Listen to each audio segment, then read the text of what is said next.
Praise the Lord. प्रभु के नाम की स्तुति हो। आज सुबह के समय इस आराधना सभा में आने वाले सबको हम स्वागत करते हैं। पीटर के पापा मम्मी राजकोट से आपका स्वागत है। स्वागत करें। नरेश अंकल बहुत समय के बाद हमारे बीच में है, आपको देखकर खुशी हुई।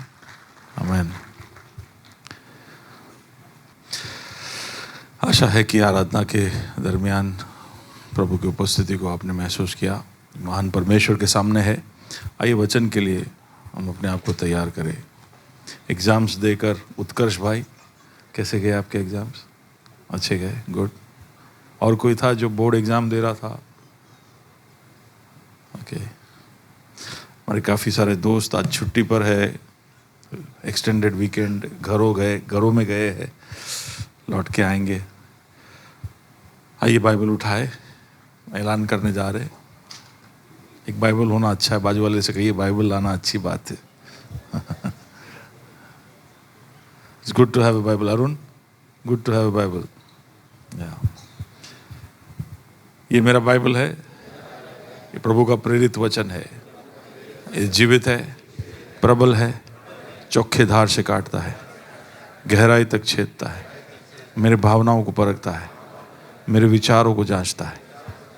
ये उपदेश के लिए, समझाने के लिए, सुधारने के लिए, शिक्षा के लिए लाभदायक है। ये मेरे वाहन का हथियार है, मेरे बचाव का रहस्य है, मेरे पाँव के लिए दीपक है, मेरी राह के लिए उजियाला है। इसने दिखाया मैं क्या था, याद कराता है कि मैं क्या हूँ, ये बताता है कि मैं क्या बनूँगा। इसकी ताजगी के लिए मैं तत्पर हूँ, इसके छुटकारे के लिए मैं बेताब हूँ, इसे सुनने के लिए मैं तैयार हूँ। हमारा खुदाबंद हमेशा हमेशा हमेशा हमेशा महिमा पाए, फजल और इत्मीनान हम पाए। आमीन। जिनिल के parents last Sunday with us, कि you will be there one more Sunday? Okay, last Sunday. Okay, thank you for being. Jinil के पापा मम्मी पिछले कुछ हफ्तों से हमारे बीच में है। Thank you uncle aunty for your presence. भाई संदीप, आपका फैमिली आया है क्या? हाँ, तो welcome sister, welcome to Ahmedabad. God bless you. आप लोग सब सोच रहे कौन है ये सब, कौन है? हाँ, आप लोग सब मिलकर यहाँ पर प्रभु के लिए यहाँ पर सिंहासन खड़ा कर रहे हो, तो कोशिश करिए ज़्यादा से ज़्यादा लोगों से मिलकर पहचान बनाने की। प्रभु ने एक परिवार के अंदर आपको जोड़ा है। आमीन। ओके, तो हम देख रहे हैं पिछले कुछ हफ्तों से किस तरह हम बेहतर बने, how do we become better, और उसके कई सारे पहलू कुछ हफ्तों से हम देखते आ रहे। उसमें से एक पहलू जो हम गौर कर रहे थे वो ये था कि कैसे हमारे सोच या मन को हम बदले, और उसमें कई सारी बातें बताते बताते आज एक जो संदेश मैंने शुरू किया उसका 5वां हफ्ता है, किंगडम माइंडसेट, उसका 5वां हफ्ता। तो सारे मैसेजेस जो मैंने बोले उसका तो मैं यहाँ पर रिकैप नहीं करूँगा, लेकिन पिछले हफ्ते जो कुछ बातें कहीं उसके और हम बढ़ेंगे। तो एक बात जो यीशु कहता आया है अपने प्रचार में, निरंतर हम सबको याद कराता आया है, वो ये है कि प्रभु का राज्य आ रहा है, या स्वर्ग का राज्य आ रहा है। उसने अपने सेवकाई की शुरुआत ये बोलकर की, तो एक राज्य आ रहा है। और फिर क्योंकि ये राज्य आ रहा है, आप मन फिराओ, आपके मनों में परिवर्तन लेकर आओ, आपके दिल को बदलो। आप जिन चीज़ों को ढूंढ रहे हो, जिन चीज़ों के खोजी हो, उसमें आप गौर करो। आप क्या चीज़ पर ध्यान लगा रहे हो, उसकी ओर गौर करो। तो ये सब हम देखते आ रहे थे। Jesus preached about a kingdom. लेकिन ये राज्य के बारे में प्रचार करते करते करते आखिर में यीशु ने कहा कि वो राज्य का राजा मैं ही हूं, वो राज्य का राजा मैं ही हूं। तो उसने परमेश्वर के साथ अपनी तुलना की, स्वर्ग के राज्य का राजा वो है कहकर उसने ऐसी बात बोल डाली कि यहूदी उसको अपने मन में समा ना सके, और उन्होंने तय कर दिया कि ये व्यक्ति को तो मारना ही पड़ेगा। आज का दिन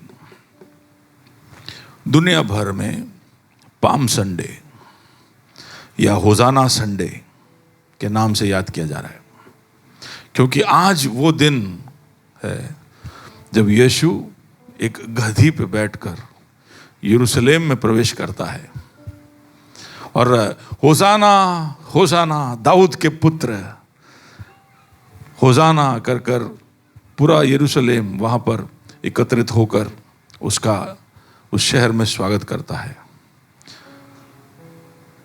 तो पेड़ के पत्ते लगाकर अपने कोट उतारकर सब रास्ते में फेंकते हैं और यीशु एक गधी पे बैठकर यरूशलेम में प्रवेश करता है।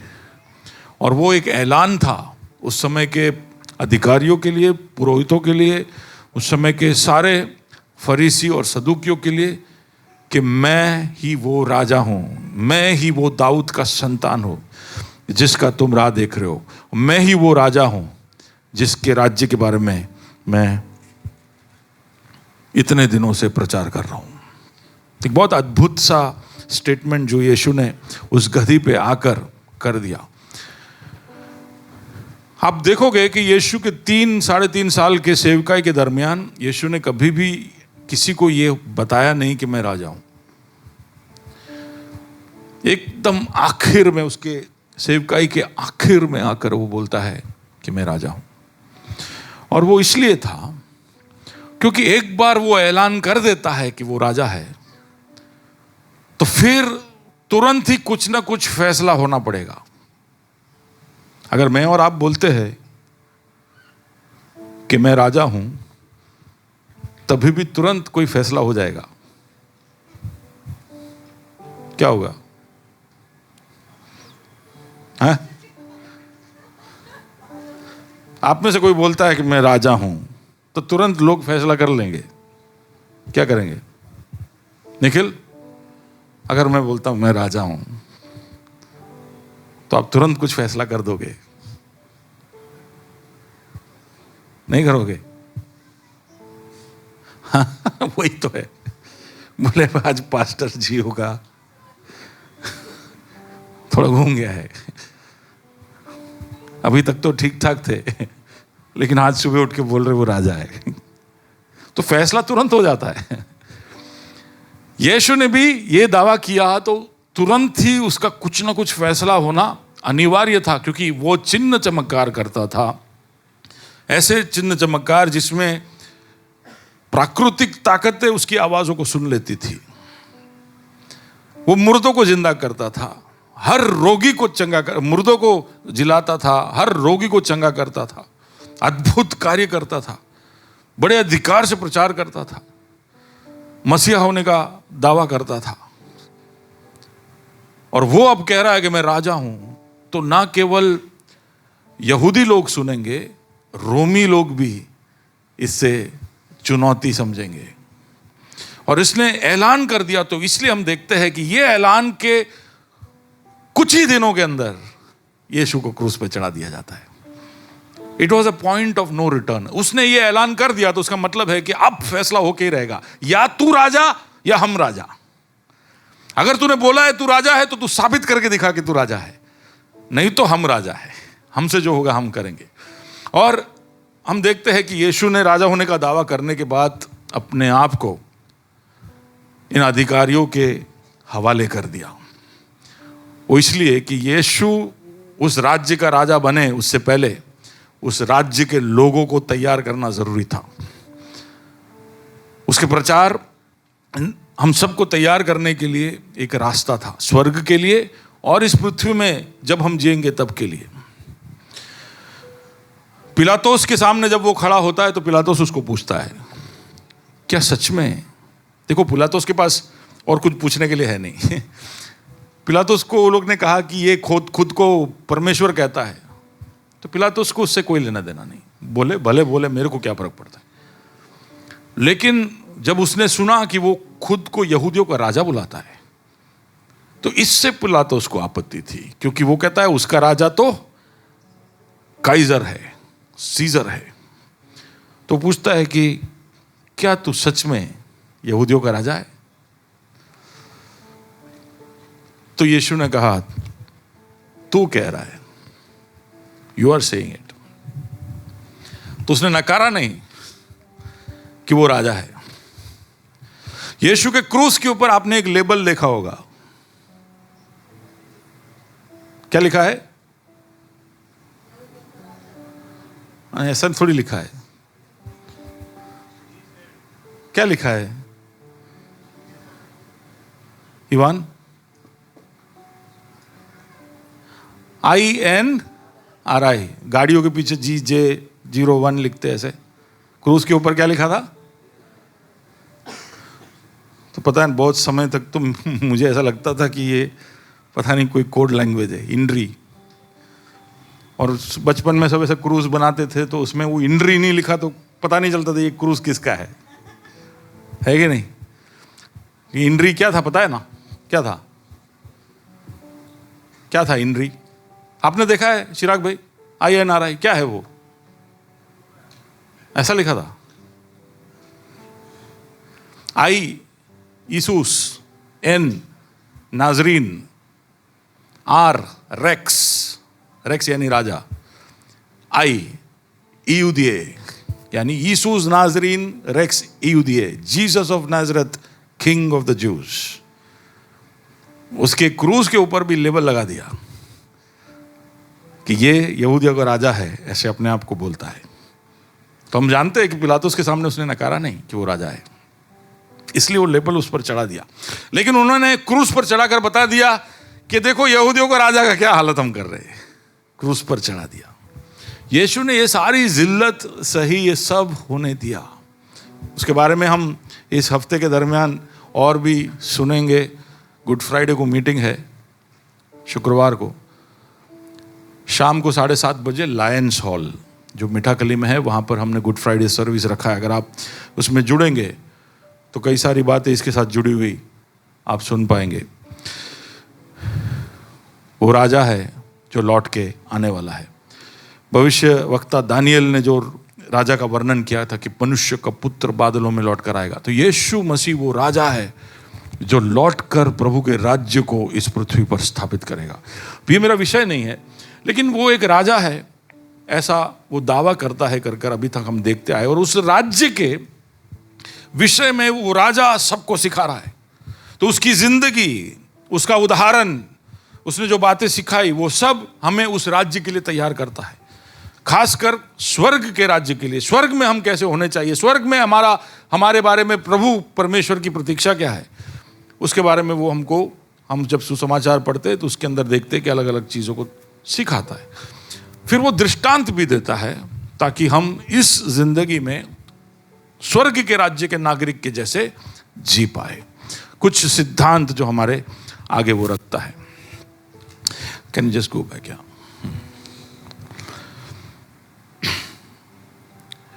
तो मत्ती रचित सुसमाचार उसका 13वां अध्याय, उसके 24 में से हम एक दृष्टांत देख रहे थे।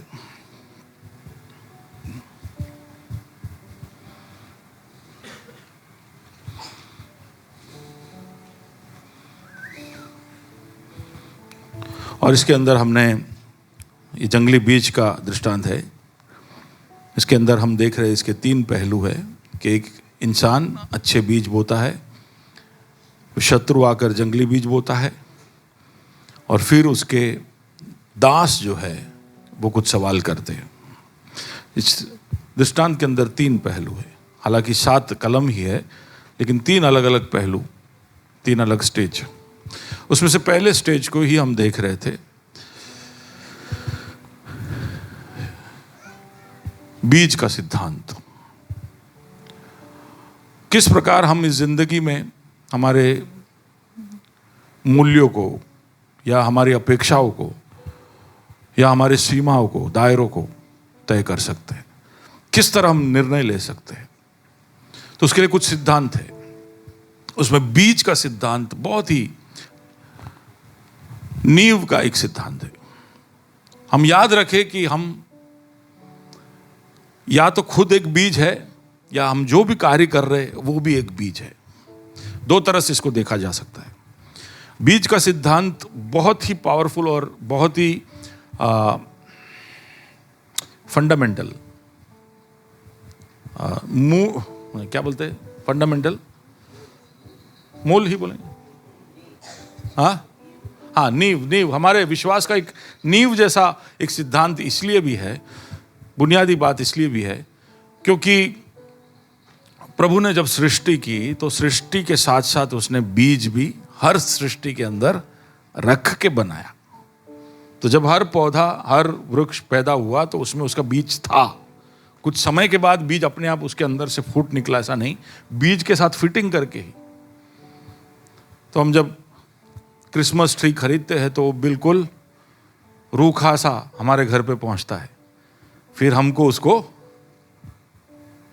उसके लिए सारी चीज़ें खरीदनी पड़ती है अलग से, और फिर बहुत मेहनत कर कर उसको सजाना पड़ता है, हाँ कि ना?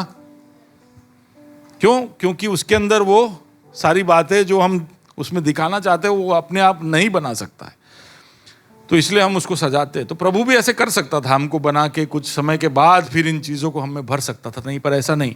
जब हमको उसने बनाया तो बीज या काबिलियत या ताकत या सामर्थ्य के साथ बनाया। उसका मतलब है कि आपको जब उसने यहाँ पर रखा है तो आपके अंदर काबिलियत के साथ, क्षमता के साथ, ताकत के साथ यहाँ पर रखा है। ऐसे नहीं कि आप अभी सूखे खड़े हो और कभी ना कभी भविष्य में कुछ होगा तब आप बदलोगे, या तब आपके अंदर एक चमत्कार का काम होगा और तब आप सफल हो जाओगे या फलवंत हो जाओगे। ऐसा नहीं है, आपको उस क्षमता के साथ ही प्रभु ने बनाया है। तो इसलिए जब जब आप खुद को देखो तो आपको याद कराना है कि मेरे अंदर कुछ ना कुछ क्षमता है जो प्रभु ने छिपा कर रखी है। शायद अभी दिख नहीं रहा है लेकिन है। तो इसलिए कभी भी उस झूठ को कभी भी मानना नहीं जो आपको याद दिलाता है कि आप कोई काम के नहीं हो।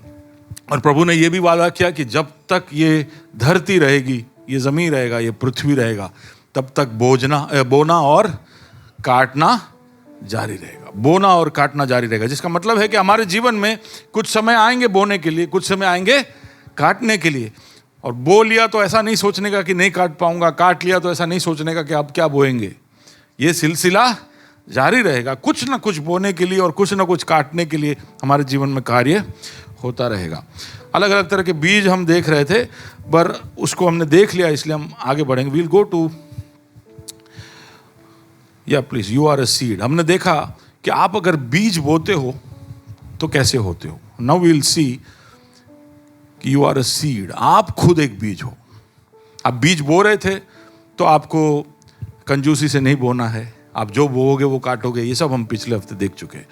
आप जब बीज बोते हो, कोई भी चीज़ जब आप करते हो तो उसमें आपको क्या अपेक्षा रखनी चाहिए, वो हमने पिछले हफ्ते देखा। आज हम देखेंगे कि अगर हम खुद एक बीज है, वी आर द सीड, इस तरह से भी खुद को देखने की जरूरत है कि मैं एक बीज हूं। मैं, प्रभु मुझे एक बीज की नाई कहीं पर रखता है, इस पृथ्वी पर उसने रखा है।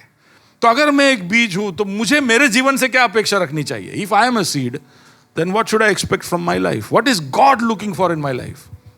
क्योंकि प्रभु के बहुत सारे दृष्टांत में उसने हमको बीज के तरह देखा है।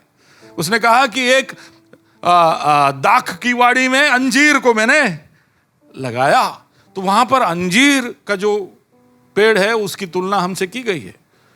तो हम कुछ कुछ जगह पे हम भी उस बीज के जगह पर है या उस पेड़ की जगह पर है जिससे प्रभु को अपेक्षाएं है। और इसलिए हम देखेंगे कि अगर मैं एक बीज हूं या अगर मैं एक ऐसा वृक्ष हूं जिसमें बीज की क्षमता है, तो मुझसे प्रभु की क्या अपेक्षा है। तो कुछ चीजें हम देखेंगे। सबसे पहली बात जो मैं आपके याद में लाना चाहता हूं, एक बीज एक स्टार्टिंग पॉइंट है। एक बीज क्या है? एक स्टार्टिंग पॉइंट है। कोई जब बीज को हम जमीन में डालते हैं तो एक नई शुरुआत होती है। किसी को बोलिए, एक नई शुरुआत, कुछ नया, है ना, कुछ नया। एक बीज कुछ नएपन को दिखाता है। A seed is a starting point. आप सबके जीवन में ऐसा कुछ तो होगा जो आप शुरू करोगे।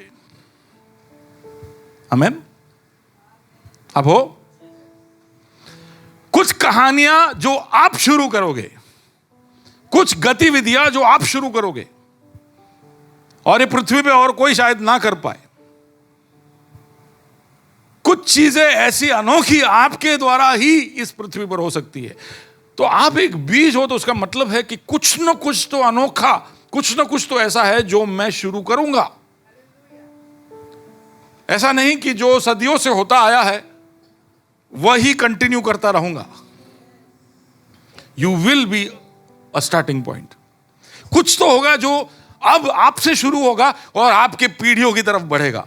कई बार हम ऐसे एक निर्णय लेने से डरते हैं, खासकर जब आस्था या ईमान की बात आती है, तो हम स्टार्टिंग पॉइंट नहीं बनना चाहते हैं। हम तुरंत ही बोलते हैं ना, बाप दादा वो करता था, तो फिर उनको ही स्टार्टिंग रखो, अपने खाली फॉलो करो। हम कभी भी ट्रेडिशंस को, परंपराओं को, रिवाजों को चैलेंज करना नहीं चाहते। उसमें हम स्टार्टिंग पॉइंट नहीं बनना चाहते, क्योंकि स्टार्टिंग पॉइंट पे बहुत प्रेशर है। जो कोई चीज की शुरुआत करता है उसके ऊपर बहुत प्रेशर है। वो एक ऐसे जगह पे जा रहा है जहां पर बहुत रिस्क है। जो कोई भी नई शुरुआत करता है उसको पता नहीं है आगे क्या होने वाला है। जिसने कंप्यूटर की रचना की उसको नहीं पता था कि कंप्यूटर बनाने के बाद क्या होने वाला है। हम आज 40 साल मुड़कर देखकर कंप्यूटर के विषय में बहुत सारी बातें बोलते हैं, लेकिन जिसने उसको बनाई, जिसने मोबाइल फोन बनाया, उसने नहीं देखा था कि भविष्य में क्या होने वाला है। तो वो एक बड़ा रिस्क लेने वाला व्यक्ति है। तो इसलिए हम कई बार रिस्क लेना नहीं चाहते, हम कोई नई शुरुआत करना नहीं चाहते, क्योंकि उंगलियां उठती है। जैसे ही आप कुछ नया करोगे, दूसरे जो कर रहे हो उससे अलग जैसे ही आप करोगे, तो घर के अंदर हो, आपके परिवार के अंदर हो, आपके समुदाय में हो, जैसे ही आप एक नई शुरुआत करोगे, उंगलियां आपकी तरफ उठेगी, सवाल आपकी तरफ उठेंगे और सबकी नजरें आपके ऊपर लग जाएगी। ये कुछ अलग कर रहा है। और सबकी राह, सबकी अपेक्षा क्या होगी पता है? ये नहीं कि आप सफल हो जाओ, पर ये कहने के लिए सब राह देखेंगे, बोला था, इसको मैंने बोला था। ये सबसे हमको बड़ा डर लगता है। पब्लिक के सवाल से हमको बड़ा डर लगता है। और यह डर कई बार हमें भुला देता है कि प्रभु ने हमें एक बीज की नाई इस पृथ्वी पर रखा है, कुछ नई शुरुआतों को करने के लिए। हाँ, इसका मतलब नहीं कि सिर्फ नई शुरुआत ही हम करेंगे, हम दूसरे कहानियों में भी जुड़ेंगे, एक दूसरे के कहानियों में भी जुड़ेंगे, लेकिन कुछ ना कुछ तो ऐसा होगा जो सिर्फ आपने शुरू किया होगा, और उसका प्रतिफल आपके पीढ़ियों को, आपके बच्चों को खासकर मिलेगा। नई शुरुआत का मतलब है कुछ नया जमीन, कुछ नया टेरिटरी, कुछ नया जो आप करोगे। उस नया करते वक्त आपके अंदर एक नया जोश, एक बहुत ही अनोखा जोश आप पाओगे, और आपका दिल एक योद्धा का दिल होगा। ये सब होगा तो नई शुरुआत को कर पाओगे। With the warrior's heart, with the unique passion, you can get into new territories. Hello, कौन कुछ नया करना चाहेगा? सच में? हाँ? और you want to just do, बस बॉस जो बोले करते जाएंगे, पास्टर जो बोले करते जाएंगे, खतरा लेने का नहीं। Tell us what to do, we will do it. दिमाग नहीं लगाना है। We don't want to put our minds, कोई भी चीज में हम दिमाग लगाना नहीं चाहते। मोबाइल फोन ने ऐसा कर दिया हमको। मैं यूथ मीटिंग में बता रहा था अदर साइड पे कि ये जो फोन है ना, कहाँ गया? मैं तो नहीं लाया ऊपर, ये लाओ। इसको क्या बोलते पता है? क्या बोलते इसको? जोर से बोलिए। स्मार्टफोन। तो जो लेबल स्मार्ट है ना, it is already taken. Smart जो लेबल है वो इस पे लग चुका है। अब आपके पास सिर्फ दो और लेबल है, या तो डम्ब या तो स्मार्टर। नहीं समझे? नेविल भाई समझे आप? ये दुकान में तीन ही लेबल है, डम्ब, स्मार्ट और स्मार्टर। उसमें फोन ने तुरंत आके इधर खड़े होके बोल दिया स्मार्टफोन मैं हूं, स्मार्ट मैं हूं, मैं स्मार्ट हूं। समझे? अब रहा क्या? डम्ब। और अब आप तय करो आपको क्या करना है। ये स्मार्टफोन लेके आप घूमते हो तो याद रखना कि मुझे स्मार्टर बनना है, else you will be a dumb man with a smartphone. Be a smart one, smarter man with a smartphone. Okay? Okay? तो इसने हमारा आदत बिगाड़ दिया है कि कोई भी चीज में उतरने का नहीं। घर से निकले, पैसा लिया नहीं, टेंशन नहीं, फोन छेन है। लाइसेंस लिया नहीं, एटीएम कार्ड लिया नहीं, टेंशन नहीं, फोन छेन है। अरे पापा को फोन करना पड़े तो अरे नंबर याद नहीं है, टेंशन नहीं, फोन है ना। ऐसा कौन सा चीज है? आप खाली अभी कपड़ा बाकी रह गया है, उसके सिवा बाकी सब, अब वो भी आएगा। अभी बोले आप ये कैमरा को 2 फीट आगे रखिए तो आपका कपड़ा वो बना देगा। हेलो? कोई भी चीज की गहराई में हम उतरना नहीं चाहते क्योंकि स्मार्टफोन ने हमको डंब कर दिया है। We don't want to get into things, but you are a starting point. आपके फैमिली में कुछ नई शुरुआत करिए, आपके लाइफस्टाइल में आप कुछ नया करिए। आपको प्रभु ने कोई बोझ दिया है, कोई जगह पर कुछ करने के लिए या कोई सेवा करने के लिए या कुछ पैसे हटाकर किसी की मदद करने के लिए, कुछ नई शुरुआतों को करिए ना। You have the capacity of the बीज of the seed in you to do new things. Okay? आप जब उस क्षमता को पहचान कर नई चीजों को करने का हिम्मत करोगे तो चीजें होगी। हमको प्रभु और स्वर्ग को लेकर बहुत विश्वास है, लेकिन हम में से बहुत कम लोगों को हिम्मत है कि हम एक खुद का व्यवसाय शुरू करें। हेलो? हम खुद का एक बिजनेस शुरू करें, ऐसा हिम्मत हम किसी को नहीं है। हम सब ने ये मान लिया है कि प्रभु ने स्वर्ग से जब हमको बनाया था तभी तय कर लिया था क्या तो नौकरी कर से नहीं। अरे गुजरात में रह के तो आपको पता चल जाना चाहिए कि यहां पर अगर आप कुछ धंधा करोगे तो कुछ ना कुछ सफलता उसमें मिलने के चांसेस है। पर मैं कहता हूं, ऐसा नहीं कह रहा हूं आप लोग सब अब कल जाके पास्टर ने बोला है तो हम सब रेजिग्नेशन लेके जा रहे हैं, ऐसा तो नहीं। पर है वो क्षमता, आज नहीं तो 10 साल बाद, 20 साल बाद, आप नजरें खुला रखिए। कि मैंने पिछले कुछ हफ्तों पहले भी कहा था कि जब जब आप नौकरी करते हो, आप क्या कर रहे हो? आपके 8 घंटे लिख कर किसी को दे रहे हो। You are giving 8 hours away, यानी 40 घंटे हफ्ते के, यानी 160 घंटे महीने के कम से कम आपने अपने आप को किसी का गुलाम बना दिया है। आप वहां पे दे दिए वो घंटे, फिर वो घंटे में से आप नहीं चोरी करना। हम में से कई लोग ऑफिस में जाते और फिर घूम जाते, ऑफिस वाले ढूंढते रहते। किसी ने मेरे को ऐसे कहा कि हमारे फोन में सॉफ्टवेयर डाल दिया है तो ऑफिस वाले लोकेट कर सकते कि हम किधर है। ऐसा होता है?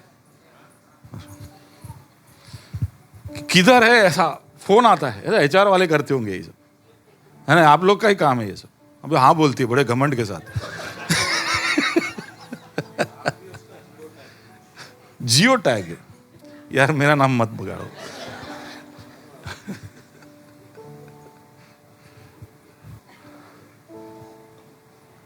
तो कहां थे हम? हाँ, 8 घंटा अगर आपने किसी को दे दिया है तो फिर वो 8 घंटे में आप कुछ और नहीं कर पाओगे।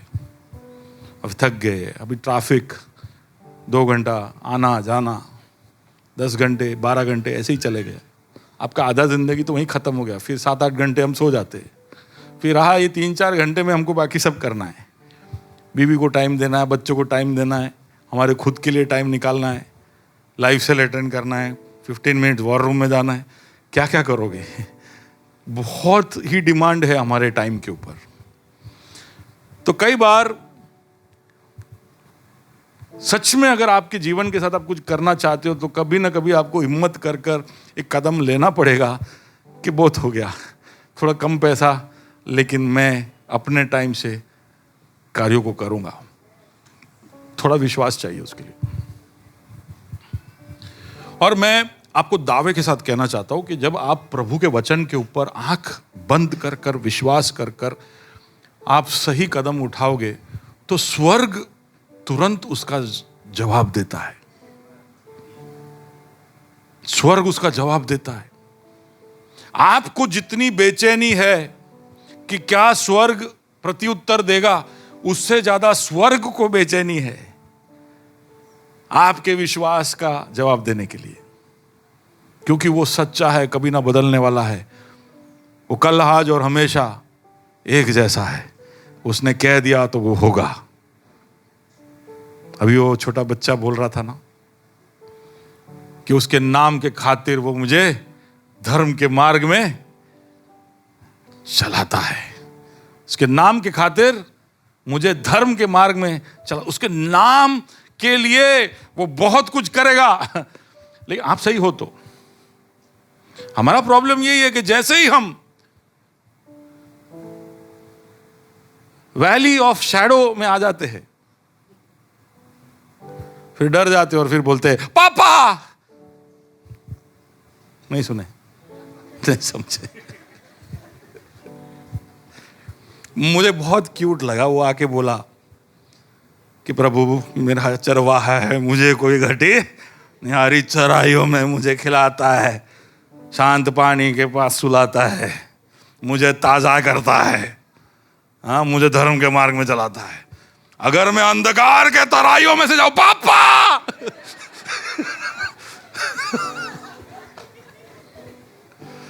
टाइमिंग बहुत बढ़िया था। वेयर इज द पापा? पापा कहाँ गए? How there you are. Nice. He stood there. उसने यहां खड़े रहकर हम सबका पोल खोल दिया। बड़े ऐलान। लेकिन जैसे ही तराइया या समझो अंधकार आ गया, पापा, और मैं तुरंत पापा को देख रहा था तो पापा भी हंस रहे थे। हमारी अपेक्षा क्या है कि पापा बुलाए तो पापा स्वर्ग से डाइव मार के आने चाहिए कि भाई बेटा ने बुलाया तो मैं आज उठाऊ। केम आया नहीं, केम नहीं आया। वो भी हंस रहा था बाजू में। Hello, take a risk. You are a pioneer.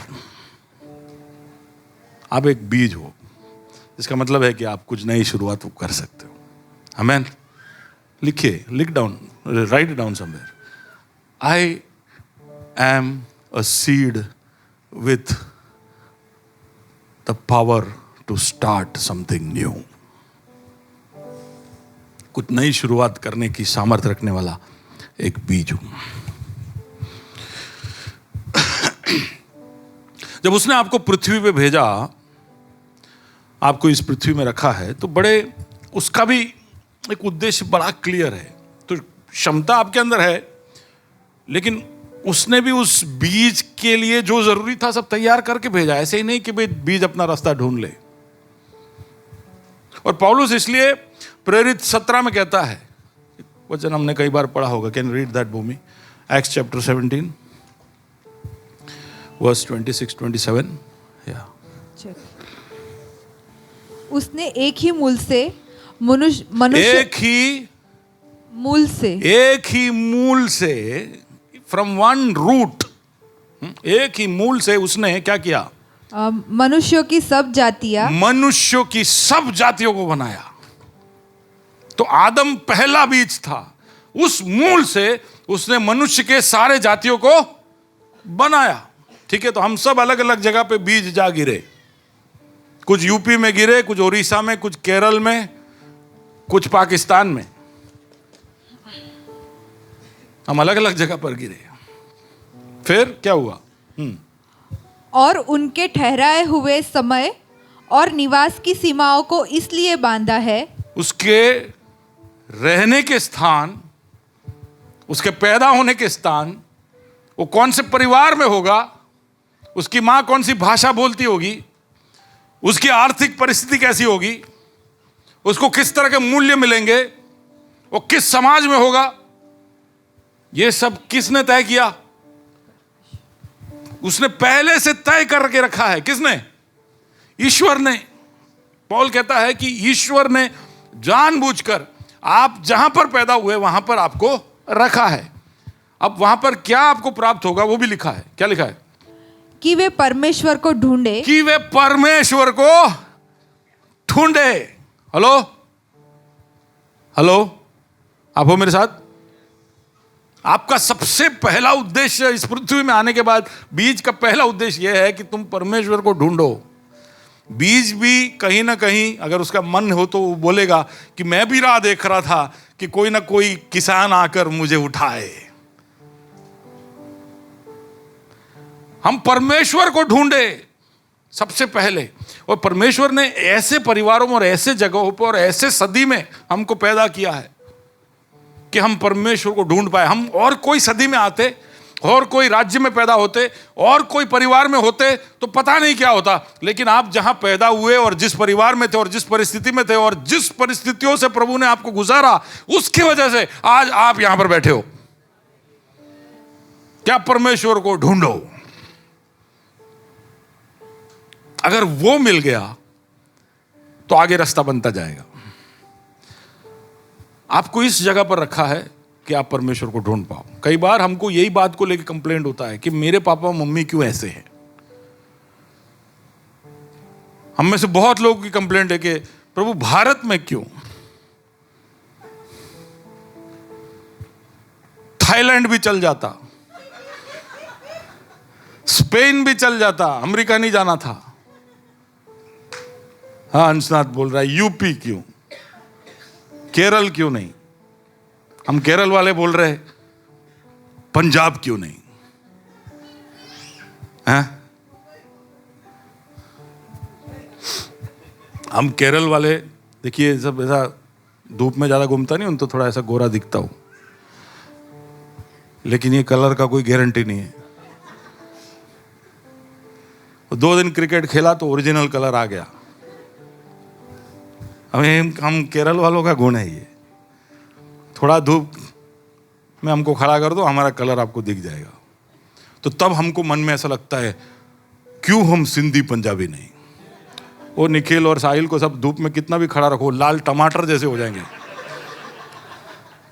लेकिन कभी भी चॉकलेट नहीं बनेंगे। लेकिन आपको मालूम है दुनिया में ज्यादा कलर ब्राउन है, इसलिए मुझे डाउट है कि प्रभु को चॉकलेट पसंद है। He likes chocolate. कुछ भी बोल रहा हूं।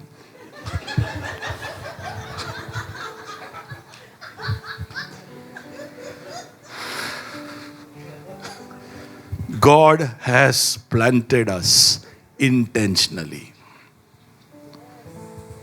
उसको पता है कि उसने कहां पर आपको रखा है, क्यों रखा है, और उसका सबसे बड़ा उद्देश्य है सुमन कि आप जहां पैदा हुए वहां से आप प्रभु को ढूंढे। मीनू, आप जहां हो वहां से ही आप प्रभु को ढूंढ पाते, इसलिए प्रभु ने उसको आपको वहां पर रखा। या समीर, आपको वहां रखा। मर्सी, आपको वहां रखा।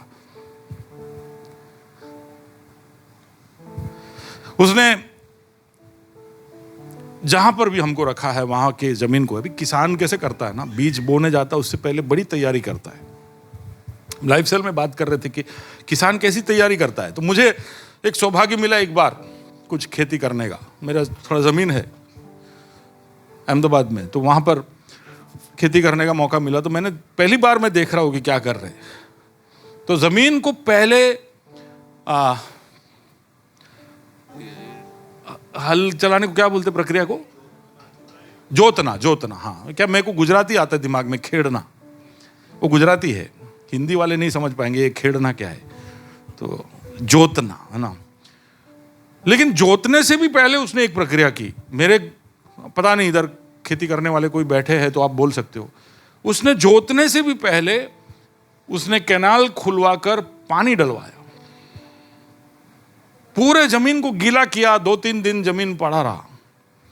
उसके बाद उसने जोतना शुरू किया और कुछ दिनों तक ट्रैक्टर सिर्फ जोतते रहा, अंदर की बातों को बाहर लाते, जमीन को उल्टा कर दिया और उसको तपने दिया बराबर से। बोले ये नहीं करेंगे तो बीज पकड़ेगा नहीं। तो उसने जमीन को तैयार किया, फिर बीज बोया। बीज बोने के बाद वापस ट्रैक्टर चल रहा है, बीज के ऊपर से चल रहा है, एक और बार मिट्टी के अंदर घुमा रहा है। और उसके बाद फिर शाम की ड्यूटी लग गई, जो शायद पिछले हफ्ते मैंने बताया था। शाम की ड्यूटी थी मेरी 4 से 6 की, क्योंकि जो बीज बोने वाले वो सब दूसरे अहमदाबाद से आए थे। तो उन्होंने बोला सर हम तो चले जाएंगे। तो मैं फैक्ट्री वाइंड अप करके जल्दी से सोटी लेके आके खड़ा रहता था। क्यों? क्योंकि चिड़िया दाने चुग ना जाए। तो एक हफ्ता पहले, एक हफ्ता थोड़ा सा मूल पकड़ ले, फिर चिंता नहीं। तो दूर दूर से इनको कहाँ से ट्रैक्टर देखते ही सारी चिड़िया अंदर अंदर व्हाट्सएप यूनिवर्सिटी में भेजती है, जैसे बीज बो रहे, इधर आ जाओ, सब फ्री में खाना, बहुत घूमने भटकने की जरूरत नहीं है। सब का करके आ जाते सब। कुछ ज्यादा करने की जरूरत नहीं, वहां बीच में खड़े रह के ऐसे डंडा हिलाते रहने का। तो बहुत दूर दूर भी है तो ये कौवे आते। इतनी तैयारियां होती है। हमको तो सिर्फ दुकान से आटा गेहूं खरीद के उसको पीस के उसको गूंद के रोटी खाने में मजा आता है, लेकिन उसके पीछे प्रक्रियाएं क्या क्या हो रही है, एक दूसरा संदेश है। लेकिन मैं बता रहा हूं कि हमको जब वो इस पृथ्वी पे रखा है, तो किसान अगर इतना मेहनत करता है एक बीज के लिए, तो क्या आपको उसने ए भाई ऐसे ही डाल दिया बिना मतलब के या बिना कोई तैयारी के? So he has planted you, he has prepared the place for you. कई बार हम सोचते हैं कि हम परिवारों का जनरली कॉन्सेप्ट कि एक बच्चा बहुत हो गया। क्यों? क्योंकि एक और आएगा तो क्या होगा? क्या होगा? कमर टूटेगा। उसका परवरिश कौन करेगा? उसकी जरूरतें कौन देगा? जैसे कि आप देते हो।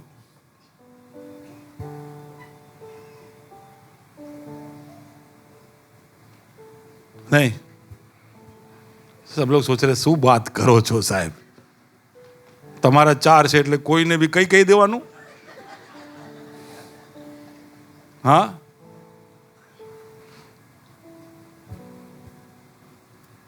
देखिए, अगर आप फैमिली को बढ़ाने का सोच रहे, दिल में तमन्ना है, लेकिन खर्चे का सोच के रुके हो, तो मैं आपको प्रोत्साहित करना चाहता हूं, मत रुकिए। हर बीज अपने उद्देश्य को लेके आता है। अगर आप पृथ्वी पर किसी को लाए हो तो उसके लिए जो तैयारियां होनी है, हमारे कुछ कपल्स बहुत हंस रहे, खुश हो रहे, बोले परमिशन मिल गया, मैंने कहा था ना। हेलो, नहीं, आप थोड़ा वॉरियर्स हार्ट रखिए, दिल रखिए। हमारे दूसरे ईमान के लोगों को देखिए, उनको कोई डर नहीं, उनके घर में जाओ, 5-5, 6-6, 7-7, और कोई किसी को पाल नहीं रहा होता है, सब एक दूसरे को पाल रहे होते हैं। हाँ, इट्स ट्रू। अरे मेरे दादा के घर में आप आते तो आपको दिख जाता, वो लोग 9 लोग थे। जब 7वां पैदा हुआ तो पहले वाले के हाथ में भी बच्चा था। सब ने एक दूसरे को संभाल लिया। हमको टेंशन है कि क्या करेंगे, इसकी परवरिश कैसी होगी। सच कहता हूं, मुझे भी कभी कभी होता है, जब फीस सुनता हूं, खर्चे सुनता हूं कि कैसे ये सब मैं करके दूंगा। लेकिन मैं बता रहा हूं आपको, देखो मैं ये बोल रहा हूं तो ऐसे हवा में नहीं फेंक रहा हूं। मुझे मालूम है कि हवा में बोलने से भवंडर आता है, तो अब मैं हवा में नहीं बोलता हूं, सच बोल रहा हूं। जब जरूरत का समय आएगा तो खुदा को मालूम है, He knows it, कि अब इसको जरूरत है पैसे की। वो कहीं ना कहीं से रास्ता खोलेगा। आमेन, आमेन, आमेन, आमेन। मैं बोलता हूँ सच में, मैं बहुत दिन से मेरा कुछ कहानी बोला नहीं, 3-4 महीने से इतना सारा खर्चे का लाइनअप हो गया है, इंक्लूडिंग मेरे को इसको पढ़ने भेजना है।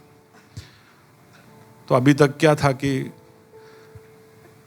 सब एडजस्टमेंट में चल गया, लेकिन अब इसको मैं एक दूसरे शहर में भेजना चाहता हूँ, तो उसके लिए थोड़ा तगड़ा फीस चाहिए। कहाँ से लाऊं खुदा, और कहीं कोर्स है नहीं, तो उसको भेजना है। साथ में मेरे पिताजी का तबीयत ठीक नहीं है, तो बहुत सारे औपचारिकताओं को पूरा करना है, उसमें बहुत पैसे चाहिए। और फिर ईयर एंडिंग आ गया, मार्च 31 आता है, तो ऐसे ही अपने आप इनकम टैक्स से लेके सारे डिपार्टमेंट उगरानी शुरू कर देते हैं। तो वो सारे पैसे, वो सब के बीच में मेरा गाड़ी बोले बाय बाय, उसका इंजन गया फुश।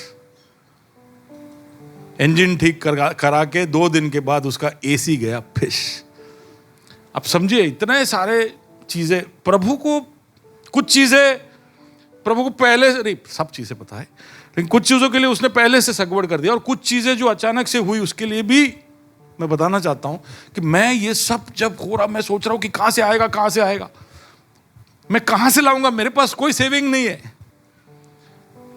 मैंने बताया था कि 2-3 हफ्ते पहले मेरे साथ एक स्कैम हो गया था। आज न्यूज़पेपर में बड़ा न्यूज़ देखा मैंने, माइका के प्रेसिडेंट, माइका जानते हो, मुद्रा इंस्टीट्यूट ऑफ कम्युनिकेशन, उसके प्रेसिडेंट को वही स्कैम ने कुछ ही दिन पहले 1,15,00,000 रुपए का चूना लगाया।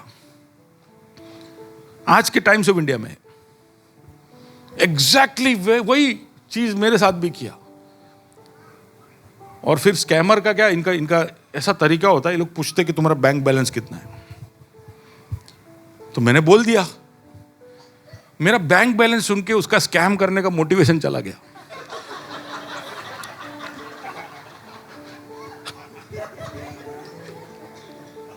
बाजू वाले को बोलिए, कभी कभी कम बैलेंस में फायदा है।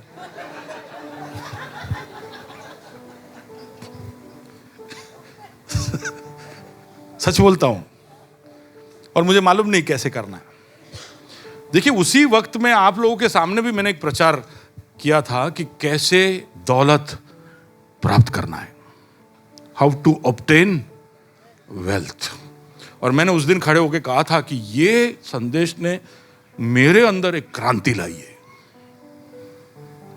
मैं खुद उस संदेश के अंदर के कुछ बातों के ऊपर विश्वास नहीं करता। मैं सोचता था कि नहीं, पैसा ये सब हमारा लक्ष्य होना ही नहीं चाहिए।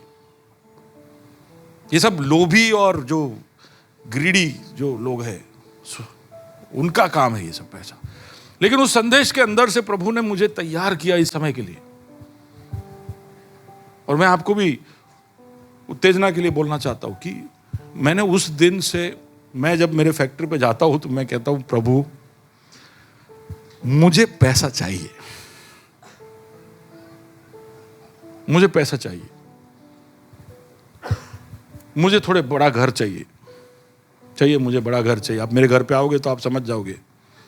हम 7 लोग उस 3 कमरे में, प्लस हमारा लैब्राडोर द किंग, हमारे कुत्ता भी रहता है, और फिर एक नौवा भी है ना, जो फ्रिज के अंदर से चीजें गायब करता है। तो इतने सारे लोग हम उस घर में रहते हैं। और देखिए, मेरी तमन्ना ऐसी है कि मेरे घर में हमेशा लोग होने चाहिए। मेरी इच्छा है कि हमेशा लोग होने चाहिए। लेकिन अब परिस्थिति ऐसी, मैं एक पास्टर हूं, मैं चाहता हूं मेरे घर पे लोग हमेशा आते रहे, लेकिन अभी इतने सारे लोग, हम लोग ही अंदर अंदर टकराते, चलते वक्त, घूमते फिरते वक्त हम। तो मैं प्रभु को बोल रहा हूं मुझे घर चाहिए। साहिल चाहिए कि नहीं मुझे घर? एक घर चाहिए। तो कोई, मैं नहीं समझता हूं कि उसमें मैं कुछ ज़्यादा मांग रहा हूं। मेरे उस सेवकाई को और अच्छी तरह से करने के लिए मुझे एक अच्छा घर चाहिए। गाड़ी चलेगा, मैंने कहा चलेगा, गाड़ी ये चला लूँगा, लेकिन उसके अलावा मेरे पास थोड़ा धन चाहिए तेरी सेवकाई को थोड़े ढंग से करने के लिए और मेरे जिम्मेदारियों को अच्छी तरह से निभाने के लिए। और मैं विश्वास से हर काम को करते गया।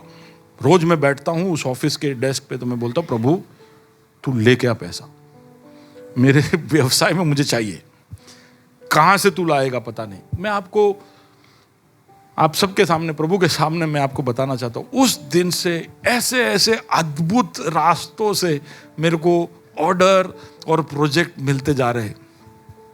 मैंने कहा था मेरे एक दोस्त ने मुझे एक प्रोजेक्ट दिया, उसने कल मुझे एक और प्रोजेक्ट दिया, और एक पुराने दोस्त ने एक और प्रोजेक्ट दिया। तो स्टील जो कंपनी में 5 साल पहले बंद कर चुका हूं, उसमें अभी मैं 3 प्रोजेक्ट कर रहा हूं, जो मैं बंद कर चुका हूं उसमें। और गद्दे बनाता हूं मैं, आप लोगों को पता है, अगर नहीं पता है तो आ जाना। और आप जो बोलो वो दाम, चैलेंज, आप जो बोलो वो दाम में आप लेके जाना। मैं अगर आपका पास्टर हूं तो मैं चाहता हूं कि आप अच्छे गद्दे पे सो। सब तालियां बजाइए। No promise, I promise. आप में से जितनों ने भी मेरे से गद्दा लिया, मैंने ऐसे ही बोला है, जो देना है, जो चाहो तुम दे देना। नहीं बोला है पीटर, नहीं बोला रोमिल, नहीं बोला ब्लेसन, जेनल, तो ये सब मेरे ब्रांड एम्बेसडर्स। विवेक, या तो ये तो है, उसमें भी कहीं ना कहीं से ऑर्डर आता है। मैं बताना ये चाहता हूं कि जब मैंने विश्वास कर लिया कि मैं एक बीज हूं और मेरा एक उद्देश्य है, और उस उद्देश्य को पूरे करने के लिए मुझे क्या क्या चाहिए वो प्रभु उपलब्ध करके देगा, तो प्रभु उसके नाम के खातिर खड़ा हो जाता है। मेरे बच्चे को विश्वास है कि मैं खड़ा रहूंगा तो मैं खड़ा रहूंगा। हालेलुया। अगर मेरा बच्चा कुड़कुड़ाते रहता है, रोते रहता है, मुझ पर शंका करते रहता है, मुझ पर उंगली उठाते रहता है, तो बैठने दो उसको वहां पे, नहीं दूंगा मैं उसको। फर्क समझ में आ रहा है?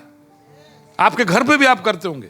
आपका वो बच्चा जो हमेशा आपके ऊपर आरोप लगाता, आप ऐसे ही हो, हाँ तो मैं ऐसा ही हूं, जा पप्पा लोग। शीजू हाँ बोला।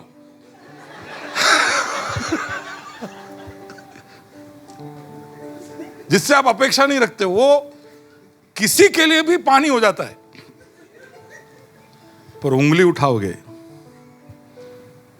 तो वो काला पानी कर देगा आपका। ओके, ठीक है, आगे। एफएसओ की पत्री 2 और उसका 10, ये हमारा थीम वर्स है इस साल का, है ना। तो प्रभु ने हमें एक उद्देश्य के साथ भेजा है। एक तो कि हम प्रभु को ढूंढे, हम प्रभु को ढूंढ पाए, हम प्रभु को समझ पाए, प्रभु के साथ एक नाता जोड़ पाए। और दूसरा, हम भले कामों के लिए बनाए गए। We are made for good works, we are God's masterpiece, created for good works, to do the things that have been prepared for us. हमारे लिए तैयार की गई चीजों को करने के लिए उसने हमको बनाया है। Okay, so if you are a seed, you have a purpose. बीज जो है वो कितना भी कठिन मिट्टी हो, उसके अंदर से वो फूट कर निकलता है। वो मुकेश की मम्मी को मैंने अभी देखा। नमस्ते आंटी। बीज जो है आप कैसी भी मिट्टी में डालो। हमारे जीआईडीसी में मुझे बहुत अच्छा लगता है पेड़ पौधे, तो मैं कोशिश करता हूं कि उनको लगाऊं, लेकिन जीआईडीसी है तो ऐसे हवा में ऐसे चीज़ें, गैस घूमते हैं कि पेड़ों को सुखा देते, और मिट्टी भी ऐसा है। तो हमने थोड़ा सा क्या कहते हैं, फिलिंग किया था, पुरान किया था, तो हमने रोड़ा कंक्रीट सब डाला था, ठीक है। तो वहाँ पे बीज कभी कभी हम डालते हैं तो पत्थरों के बीच में जाके गिरता है। तो पत्थर, मिट्टी है लेकिन पत्थर ज्यादा है, तो अगर बीज वहां चला जाए तो बीज को उगने के लिए रास्ता नहीं है क्योंकि आगे ऊपर पत्थर है, कैसे आए?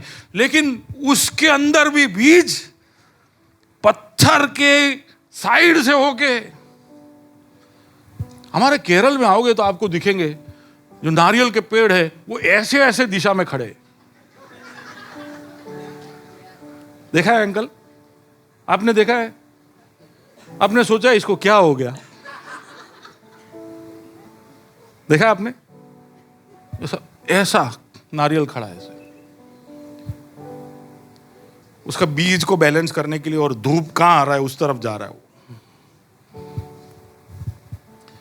वो कैसी भी परिस्थिति हो उसमें से वो निकल आता है, फूट निकलकर वो अपने उद्देश्य को प्रकट और सामने प्रदर्शन करने के लिए तैयार हो जाता है। Hallelujah. You have that power to come through every situation.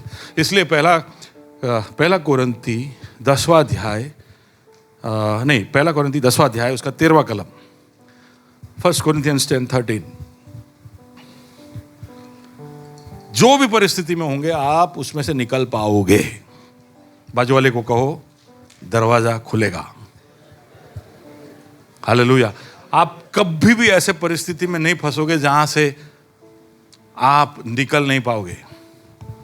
Hello, एक बात आपको बताना चाहता हूं, पवित्र आत्मा अब भी मुझे बता रहा है, क्लियर ना, एकदम फ्रेश। तुम कभी भी कोई भी हालत में बंदी हो, गुलाम हो, फंस गए हो, ऐसा कभी भी महसूस इसलिए नहीं करोगे क्योंकि जब यीशु को पकड़ा था तो उसको बंदी बनाया था। तो आपके बंदी होने के या गुलाम होने के उस अवस्था का भी दाम यीशु चुका है। हालेलुया। हम कहते हैं कि वो मेरे रोगों के लिए उसको कोड़े खाए, उसने कोड़े खाए, मेरे श्राप को उसने क्रूस पर उठा लिया, सब हम कहते हैं, मेरे पाप को उठा लिया, लेकिन आपके गुलामी को भी उठा लिया है। आप कभी भी ऐसे परिस्थिति में नहीं आओगे जहां पे आपको लगेगा कि पास्टर मैं फंस गया हूं। नहीं हो सकता ऐसा, क्योंकि उसका दाम यीशु चुका है। वो बंदी बना हमें आजाद करने के लिए, हमें उन कठिन परिस्थितियों से बाहर निकलने के लिए वो दरवाजा खोलता है। पढ़िए। तुम किसी ऐसी परीक्षा में नहीं पड़े, तुम ऐसे परीक्षा में, ऐसे कोई भी कसौटी में, ऐसे कोई भी चुनौती में, ऐसे कोई भी उलझन में नहीं पड़ोगे जो मनुष्य के सहने से बाहर है, जो तुम्हारे सहन शक्ति के बाहर है। हालेलुया।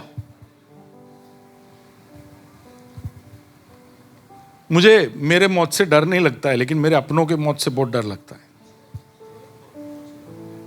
मेरा कोई अपना मरा हुआ मैं नहीं देख सकता, मेरे को ताकत नहीं है। तो मैं हमेशा वो एक खौफ मेरे मन में कहीं ना कहीं खोने में छुपा हुआ है, लेकिन मैं उसके लिए दुआ करता हूँ। मैं कहता हूँ प्रभु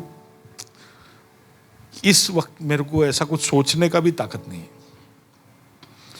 लेकिन जब भी होगा मुझे मालूम है कि तेरा अनुग्रह वहां पहले पहुंच चुका होगा। आमीन। वो कभी भी हमें ऐसे कोई परिस्थिति में नहीं पहुंचाएगा जो हमारे सहन के बाहर है। जो चीजों से हम डरते हैं कि ये कैसे सामना करूंगा, इसका कैसे सामना करूंगा, अब चिंता मत करिए। आप जब वहां पहुंचोगे तो वहां पर जो सामना करने के लिए जो चाहिए वो सब पहले से होगा। Hallelujah, hallelujah. तो आपको ऐसी कोई परीक्षा में नहीं डालेगा जो आपके सहन के बाहर हो।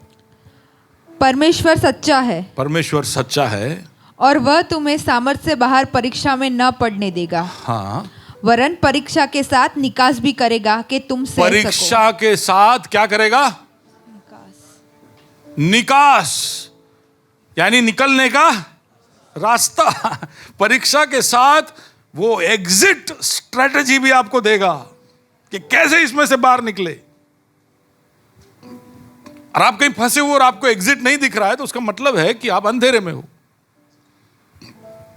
रोशनी के लिए दुआ करो, रोशनी के लिए प्रभु की उपस्थिति में जाओ। उपवास करना पड़े तो करो, रोशनी पाओ। प्रभु मेरे सामने अंधेरा है, धुंधला है, मुझे दिखाई नहीं दे रहा है, मेरे इस अवस्था के ऊपर तेरी रोशनी को चमका। प्रभु चमकाएगा। क्यों? क्योंकि वहां लिखा है कि परमेश्वर सच्चा है। परमेश्वर, बाजू वाले को कहो परमेश्वर सच्चा है, परमेश्वर सच्चा है, परमेश्वर सच्चा है। आमीन। तो वो एक निकास का रास्ता भी खोलेगा। आमीन। तो तकलीफें आए, कुछ भी आए, डरने का नहीं। कुछ हफ्तों पहले मैंने कहा था ना कि प्रॉब्लम्स आर गुड, क्योंकि आपके लिए वो मौके लेकर आता है, अपॉर्चुनिटीज लेकर आता है। तो तकलीफें अच्छी बात है। ओके, गलाती 2 और उसका 10, 2 और उसका 20। सीड, अगर आप एक बीज हो तो बीज को जो कुछ भी है वो बनने के लिए, उसके अंदर की क्षमता को रिलीज करने के लिए उसको मरना पड़ता है। Can you show that image on the sides? या दैट्स वन। तो ये ना बीज कुछ दिख रहा है आपको स्क्रीन पे? तो ये बीज का हालत है। पहले उसका मूल निकलता है, नीचे की ओर जाता है, फिर मूल के बाद थोड़ा सा एक छोटा सा अंकुर फटा है, वो ऐसा पहले तो वो जमीन के अंदर ही होता है, फिर वो जमीन के बाहर दिखने लगता है। तो ये प्रोसेस है। लेकिन आप देखो बीज का क्या हालत हो गया। जब वो आखिरी तक पहुंच गया तब तक तो बीज गायब है।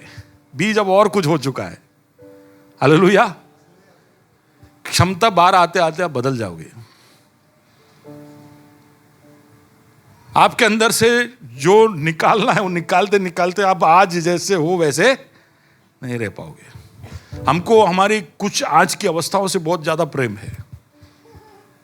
हम जैसे आज है, हमें हमारे अंदर आज जो कुछ भी है, हमारा पहचान जो है, ये सब से हमको बहुत प्यार है, लगाव है। कई बार हम उसको खोना नहीं चाहते।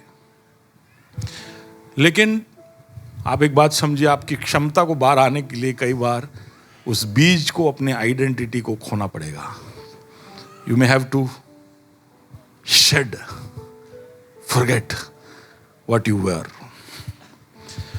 सो you get a new identity, है ना। आपके अंदर जो महानता प्रभु ने जो छुपाई है उसको बाहर लाने के लिए you will have to die. गलाती 2 उसका 20 पढ़ते हैं। गैलेशियंस 2:20।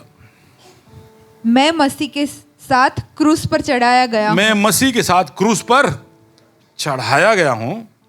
अब मैं जीवित ना रहा, अब मैं जीवित ना रहा, पर मसीह मुझ में जीवित पर है। मसीह मुझ में जीवित है। ये शायद हमारे लाइफ का एक एंकर वर्स होना चाहिए। आप कहीं भी जाओ तो लौट के इस कलम की तरफ आपको खींचकर आ जाना चाहिए। वापस पढ़ते हैं। Can we just confess all of this? या can you say behind me? हाँ बोलिए। मैं मसीह के साथ, मैं मसीह के साथ, बोलिए वापस एक और बार, सब साथ में कोरस में। मैं मसीह के साथ क्रूस पर चढ़ाया गया हूं। क्रूस पर चढ़ाया गया हूं। अब मैं जीवित ना रहा, अब मैं जीवित ना रहा, पर मसीह मुझ में जीवित है। पर मसीह मुझ में जीवित है। तो बीज हो तो ये एक बात है जो हमको याद रखना है। बीज मरेगा नहीं, कोई क्षमता बाहर आएगा नहीं। तो मसीह ने जब हमको बुलाया तो उसने कहा कि सब अपने अपने क्रूस उठाओ और खुद को नकारो या इनकार करो। Deny yourself, take up your cross and follow me. आप उसके पीछे आए तो आपके खुद की बहुत आकांक्षाएं होगी, आपकी तमन्नाएं होगी, आपके सपने होंगे, आपके अरमान होंगे। ये सबको शायद, सबको तो नहीं पर कुछ को तो शायद छोड़ देना पड़ेगा। You have to die to yourself. आपके उस दिन की इच्छाओं को कई बार मारना पड़ेगा। आज इसका मूड है, आज उसका मूड है। आज मेरी बेटी का कुछ मूड था तो उसने कल से ही बोल दिया। क्या बोला आपको? तो उसने कल से ही बोल दिया कि मेरा आज ये मूड है। तो ठीक है, बुरा मूड नहीं था तो मैंने पूरा करके दिया। प्रभु भी ऐसा ही है। आप उठे आज आ मूड छे, ऐसा होता है आपको? सुबह उठे ऐसा पवन आता है तो आपको कुछ करने का मूड होता है उस दिन। पर जो भी मूड आए सोच के देखना चाहिए कि इसमें जो क्रूसित होकर मर गया उसका मूड है कि अब मसीह जो मुझ में जी रहा है उसका मूड है ना? जब जब आप उस मरे हुए पुराने उसके मूड को पूरा करोगे तब तब उसमें थोड़ा जान आएगा, तब तक उसको ऐसा थोड़ा लगेगा कि हाँ मारो यहाँ कदर छे। किसकी? पापमय शरीर की, आपके अंदर के पापमय प्रवृत्ति को जब जब आप खाना दोगे तब तब उसको ऐसा लगेगा कि मालिक ने अजी मारी कदर छे। और वो जल्दी से बड़ा हो जाता है। जितने ने भी गार्डनिंग किया है उनको पता है कि अच्छा बीज निकलता ही नहीं, उसके आजू बाजू कमबख्त जंगली बीज सब फटाफट आ जाते। हेलो, नहीं, उसको कोई खातर नहीं, कोई पानी भी नहीं देगा ना उधर तो भी उसको टेंशन नहीं। आप खाली ऐसे चल के जाओ, इधर उधर सब पेड़ उग रहे, वो गार्डन में उगाने में इतना तकलीफ हो रहा है। So sad. तो जो चीजें प्राकृतिक है या सांसारिक है या जो हमारे स्वभाव के अनुरूप है वो सब उन जंगली पेड़ों के समान है, वो फटाक करके उग जाते हैं। उनको जल्दी मत खाना खिलाओ। किसी ने ऐसे कहा कि हमारे अंदर दो कुत्ते, एक काला कुत्ता, सफेद कुत्ता, जिसको खिलाओगे वो ज्यादा भौंकेगा, वो ज्यादा ताकतवर हो जाएगा। और किसी ने कोई सर्वे कैसे नहीं पता, सर्वे करके बोला कि आज भारत में जो जवान लोग हैं वो दिन में 7 से 8 घंटा स्मार्टफोन लेके बैठते हैं। कितना? अठवाडिये में नहीं, एक दिन में। एक दिन में 7 से 8 घंटा लोग फोन लेके घूम रहे। तो कौन से कुत्ते को खाना मिल रहा है? You said it. कौन से कुत्ते को खाना मिल रहा है? आप जिसको खिला रहे हो उसको। मैंने नहीं बोला काला या सफेद, आप लोग तय करो आप किसको खिला रहे हो। ऐसा मत बोलना हूं तो खाली स्मार्टफोन में खाली हूं से मैसेजेस सांभळું છું, ऐसा मत बोलना। वो तो खाली प्रभुना गीतो ज सांभळું છું।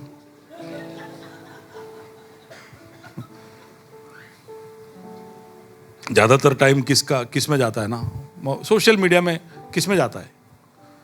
सबसे ज्यादा अभी सर्वे बता रहा है सबसे ज्यादा टाइम खाने वाला है रील। क्या है? रील। बाकी सब बाद में, रील। उसमें क्या, थोड़े टाइम में बहुत कुछ मिलता है तो हमको बहुत मजा आता है कि भाई थोड़े टाइम में इतना सब कंटेंट देख लिया मैंने। और ऐसे भी कैसे भी चलते रहता है। कौन सा कुत्ते को खाना मिल रहा है? तो बी केयरफुल कि the seed has to die, यानी आपके अंदर की उस पापमय प्रवृत्ति को मरना है और इससे खुद को बचाना है। तो कई बार हम ऐसे निर्णय लेते हैं कि हवे हाँ हूं फोन नहीं मुकू, फोन नहीं उपाड़ू, तो वो बच्चे जैसा हो जाता है। वो बच्चे को टीचर बोलती है कि तुम खड़े हो जाओ, तो नहीं खड़ा होता है। टीचर बोलते है खड़ा होना पड़ेगा तुमको, बोले नहीं टीचर मैं खड़ा नहीं होऊंगा। पनिशमेंट मिल रहा था उसको, नहीं खड़ा होऊंगा। फिर टीचर ने जाके कान पकड़ के उसको खड़ा किया, तो बेचारा ऐसा ऐसे करके खड़ा हो गया। किसी ने कान पकड़ा? टीचर ने कभी कान पकड़ा आपका? ओके, तो आप ऐसे ऐसे ऐसे खड़े हो गए। बोले मैं टीचर हूं, मैं बोलूं तो खड़े हो जाने का। हाँ टीचर, लेकिन मेरे मन में तो मैं बैठा ही हूं अभी भी।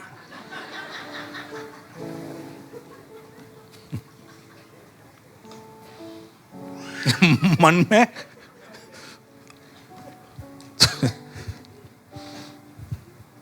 तो हम कई बार निर्णय लेते हैं कि भाई मुझे फोन से दूर रहना है, मुझे ज़्यादा इंटरनेट देखना नहीं है, और हम फोन को छुपा भी देते, लेकिन मन में तो देख ही रहे होते। नहीं, डू यू स्ट्रगल निखिल? विजय भाई, निखिल तू बार बार तेरा नाम ले लेता हूं मैं, इसलिए अभी मेरे को गिल्ट निकालेंगे। रिक्की, या तो एक उपाय है कि हम दूसरों की सेवा करें, उसमें लगे रहे, तो हमारा खुद पर से ध्यान निकल जाएगा। खुद के जरूरतों को पूरा करने का जो हमारा इच्छा है, जो प्रवृत्ति हमारे अंदर कि भाई serve myself, serve my desire, serve my needs, उसमें से ध्यान निकल जाएगा। और प्रभु की ओर और दूसरों की ओर ध्यान लगाइए तो आप खुद को मार पाओगे, खुद की इन इच्छाओं को दबा पाओगे।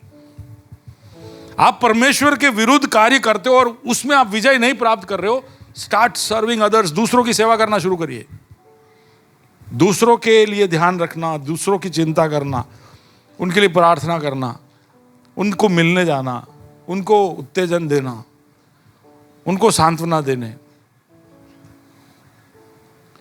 आप जाइए तो खुद पर से जो ध्यान है वो निकल जाएगा। कौन था मुझे पता नहीं, अभी पिछले हफ्ते या उसके पहले वाले हफ्ते में बात किया मुझसे, तो मेरे को कहा कि पास्टर हम ऐसे अस्पताल में गए और अस्पताल में जाकर वहाँ पर लोगों की हालत देखकर हमें ऐसा लगा कि हमारे जीवन में तो कुछ नहीं हो रहा है, हमारा लाइफ तो काफ़ी अच्छा चल रहा है। तो आप जब तक आपके परिस्थिति में बैठे रहोगे, आप आपके घाव चाटते ही रहोगे कि मेरा घाव कितना बड़ा, कितना अनोखा, कितना महान, कितना शानदार, मेरा घाव परम प्रधान। और फिर वो नए नए सृजन भी करेगा। हेलो, पर आप बाहर निकलो, दूसरों के दर्द को देखो, दूसरों की तकलीफों को देखो, तो सबसे पहले तो आप प्रभु को कुछ शुक्रगुजारी दोगे कि आपका जीवन कितना बेहतर है, कितना अच्छा है, कितना संभाला है प्रभु ने आपको। क्या क्या रोग कब कब कहाँ कहाँ कैसे कैसे हो सकता था, वो सबसे प्रभु ने आपको बचाया है। और उसके दर्द में थोड़ा सा शामिल हो जाइए, उसके दर्द को थोड़ा कम कर सकते हो तो करिए, उसके दुख को थोड़ा कम कर सकते हो तो करिए। खुद ही ये जो आपकी इच्छा है ना, आपके अंदर जो उठ के वो बोलता है, हवा जो लगता है और जो इच्छा होती है, वो सब अपने आप डाउन हो जाएगी। और प्रभु की सेवा में भी ध्यान लगाइए। जैसे ही आपका क्या बोलते हैं, लेंस, क्या बोलेंगे हिंदी में, लेंस को लेंस ही बोलेंगे। आपका लेंस जैसे ही आपके ऊपर से दूसरों की ओर फोकस होना शुरू हो गया, आप देखोगे कि आपके अंदर का मैं क्रूसित हो जाएगा और मसीह तुम में जीना शुरू हो जाएगा। हालेलुया। ओके, ये बीज जब उगता है ना, तो सबसे पहले वो नीचे की ओर उगता है, इट गोज डाउन। तो उसका पहला पड़ाव नीचे की ओर है। अब किसी ने मेरे को ये हफ्ते बोला कि हम प्रभु में आएंगे तो क्या हम अच्छे सिचुएशन में नहीं जाएंगे, हम प्रभु में जाएंगे तो सब हमारा ऐसा बढ़ते बढ़ते नहीं जाएगा, अच्छा होना चाहिए कि नहीं, प्रभु में आ गए तो अच्छा होना चाहिए कि नहीं, हम उन्नति होनी चाहिए कि नहीं, है ना, सब अच्छा हो जाना चाहिए। लेकिन आप एक बीज हो तो आप भूले नहीं कि प्रभु में आओगे तो सबसे पहले काम नीचे की ओर होगा, नींव की ओर होगा। पहले मूल बनेगा, और मूल जितना मजबूत होगा उतना ही ऊपर का पेड़ भी मजबूत होगा। आमीन। अगर आप लंबे समय टिकना चाहते हो तो हो सकता है कि कुछ लंबे समय तक काम सिर्फ नीचे की तरफ होता रहे। जो बड़े बड़े, मैं 2003 में दुबई गया था, तो वहां पे एक बहुत बड़ा गड्ढा देखा, बहुत बड़ा गड्ढा जिसमें काम चल रहा है। और किसी ने मुझे बताया कि वो 2 साल से चल रहा है, 2 साल से उसका फाउंडेशन बन रहा है, और शायद 1 साल और लगेगा, और फिर उसको खड़ा करेंगे। फिर 2010 में जब मैं गया तो मुझे मौका मिला उसके 108वें मंजिल पे पहुंचने का। बुर्ज खलीफा 1 किलोमीटर जितना नहीं, उससे थोड़ा छोटा है, इतना ऊंचा इमारत, लेकिन 3-4 साल तक उसका काम सिर्फ एक गड्ढे में चलते रहा। कुछ नहीं दिखता था। वहां पे सिर्फ बैनर लगे थे, वर्ल्ड्स टॉलेस्ट बिल्डिंग, दुनिया का सबसे ऊंचा इमारत। 4-5 साल तक लोग देखते जाते थे, दूसरे देश के लोग आते थे, अबू धाबी का प्रिंस आता था, ऊंचा बिल्डिंग। अभी तक तो जमीन तक पहुंचे नहीं है, अभी तक तो ग्राउंड फ्लोर बना नहीं है। हमको भी कई बार लोग देख के बोलते हैं, मसीह में आ गए, सब सुधर जाएगा बोल रहे थे, देखो हमारा धंधा कितना हो गया, और ये लोग अभी कहां रह गए। हेलो, दुख हुआ है आपको कभी कि मसीह में आने से थोड़े पीछे रह गए हम? हेलो, मसीह में आने से थोड़े पीछे रह गए।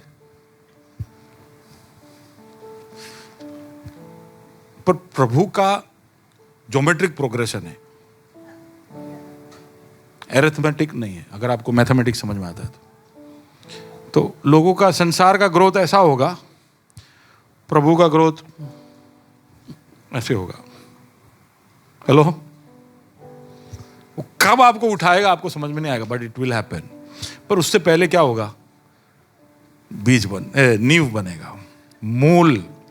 पहले काम नीचे होगा। तो इसलिए आपके मूल को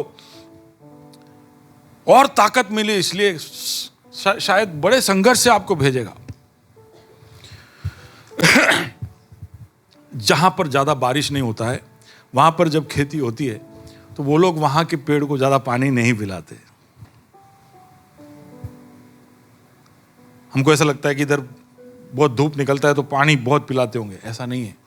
उसको पानी नहीं पिलाते ज्यादा, उसको थोड़ा थोड़ा ही देते और उससे मेहनत करवाते।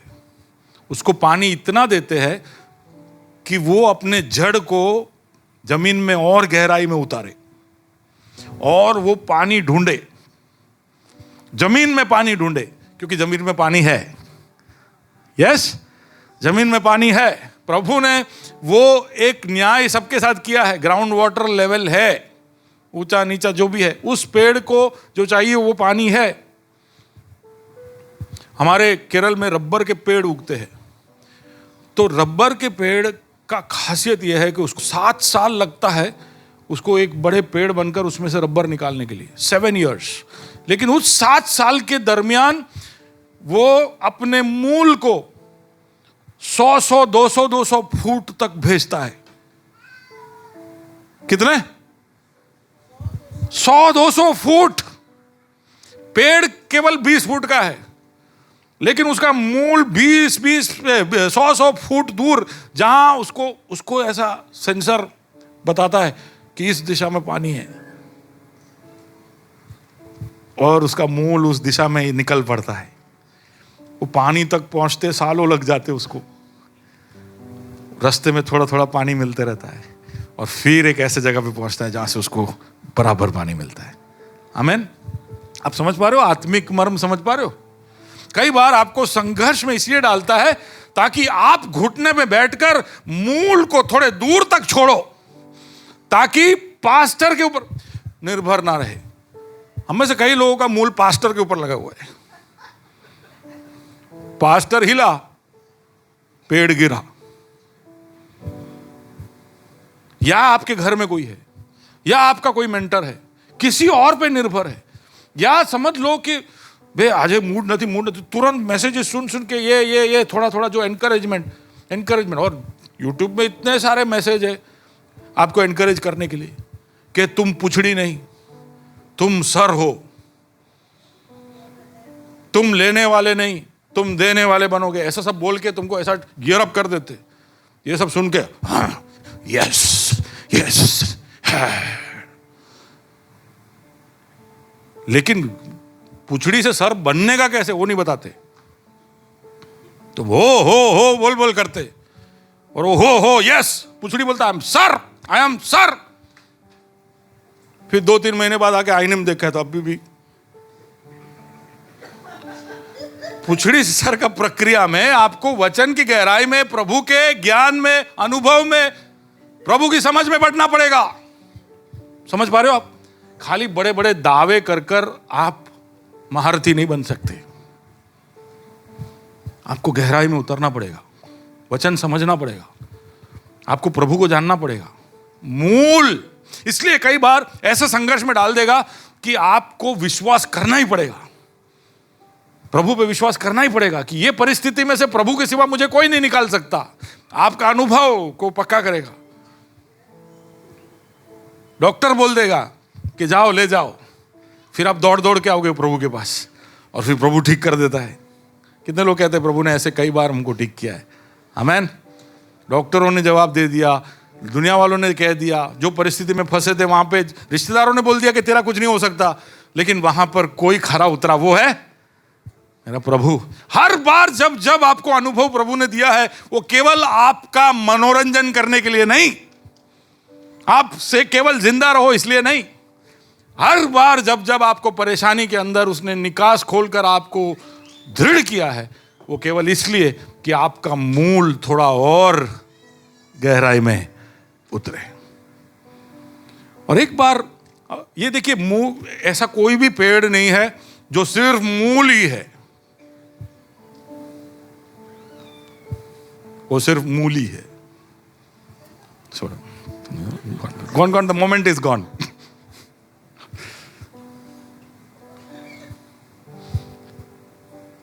मूल होगा तो पेड़ भी होगा। मूल गहरा होगा, मूल दूर तक जाएगा तो पेड़ भी उतना ही मजबूत होगा। तो मेरे जीवन में समस्या है, मेरे परिवार वाले इस बात का गवाह है कि मैं जब 14 साल का था तब से घर के अंदर और मेरे जीवन में बहुत गंभीर समस्याएं आई थी। अगले 11 साल तक हम हमारे परिवार के अंदर एक बहुत बड़े घमासान, तूफान या अंधेरे से भरे हुए एक माहौल के अंदर से गुजरे। और मैं ऐसा सोचता था कि प्रभु मुझे क्यों इतने कष्ट के अंदर से ये मेरे छोटे उम्र में भेज रहा है। लेकिन वो सारे परिस्थितियों ने आगे के लिए मुझे तैयार किया। तो कई बार हम लोगों को बाइबल कॉलेज नहीं भेजता है, हमको लाइफ कॉलेज में भेजता है कि तुमको ग्रेजुएशन सर्टिफिकेट कोई नहीं देगा, लेकिन तुम सर्टिफाइड होंगे।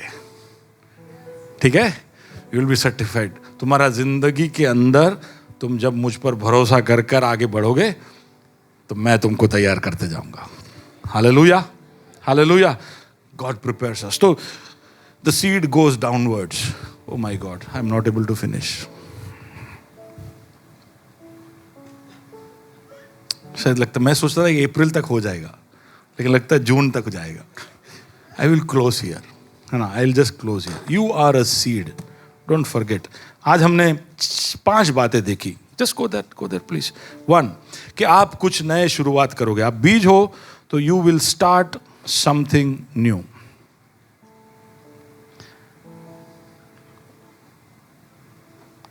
नेक्स्ट वन, या you will start something new. You are a starting point. एक बीज हो तो आप कुछ नए शुरुआतों को कर सकते हो। अब बीज हो तो आपका एक उद्देश्य है और प्रभु ने आपको जानबूझकर जहां रखा है वहां रखा है। तीसरा, आप एक बीज हो तो उसका मतलब है कि हर परिस्थिति, कठिनाई के अंदर से आप निकल कर आओगे। चौथा, एक बीज को मरना जरूरी है, अनिवार्य है। 5वां, बीज शायद पहले नीचे की ओर पहले बढ़ता है, उसका मूल पहले नीचे की ओर जाता है और फिर वो ऊपर के लिए तैयार होता है। तो हो सकता है आपके जीवन में अभी आप एक ऐसी अवस्था से जा रहे हो जहां पर आप ऐसा समझ रहे हो कि मेरे जीवन में कुछ होता हुआ मैं देख नहीं रहा हूं, लेकिन प्रभु कुछ तैयारियां कर रहा है। A new season is coming. आइए आंखें बंद करें और प्रभु से कहें कि प्रभु, एक नए दौर के लिए, एक नए समय के लिए, एक नए अनुभव के लिए तू मुझे तैयार कर रहा है। मैं विश्वास करता हूँ। हो सकता है कि मेरे जीवन में अभी तक मैंने कुछ क्रांतिकारक होता हुआ देखा नहीं हो, लेकिन मैं विश्वास करता हूँ कि हर हफ्ते, हर दिन जब हम आगे बढ़ते हैं तो तू कुछ ऐसे कार्य कर रहा है जिसमें प्रभु जी कुछ अद्भुत आने वाले दिनों में मेरे जीवन में, मेरे परिवार में, मेरे बच्चों के द्वारा, मेरे कलीसिया में तू होता हुआ देखने के लिए हमें मदद करेगा खुदावंद। हालेलुया। कुछ नई शुरुआतों के लिए तू हमको तैयार कर। Help me for some new beginnings, help me for some new beginnings Lord. कुछ नए रिस्क लेने के लिए तू मेरी मदद करना।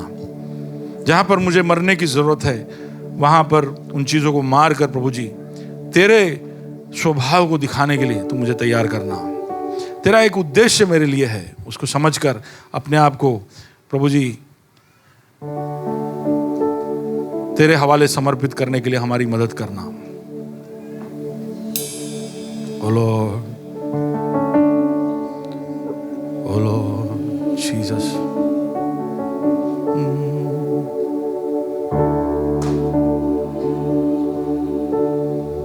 हम में वो दूरी थी कितनी गहरी, कितना बड़ा था वो फासला। मायूस होकर स्वर की ओर देखा, निराशा में तेरा नाम लिया। हमें वो दूरी, हमें वो दूरी थी कितनी गहरी, कितना बड़ा था वो फासला। मायूसी होकर स्वर की ओर देखा, निराशा तेरा नाम।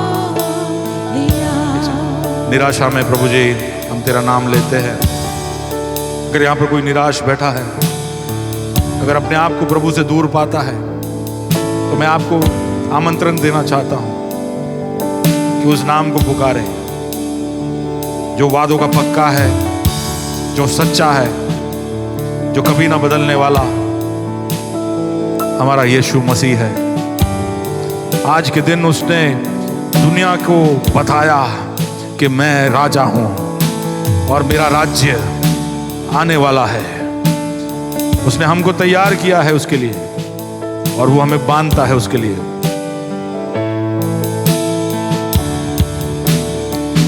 हमें वो दूरी थी कितनी गहरी, कितना बड़ा था वो फासला। आए अपने स्थानों में खड़े हो जाए। मैं मायूस होकर स्वर की ओर देखा और निराशा में यीशु का नाम लिया।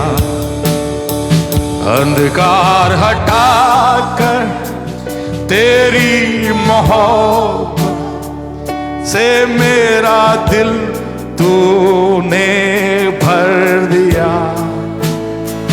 पूरा हुआ लिखा गया, यीशु मसीह तू है आशा। अंधकार हटाकर, अंधकार हटाकर तेरी मोहब्बत से मेरा दिल तूने भर दिया।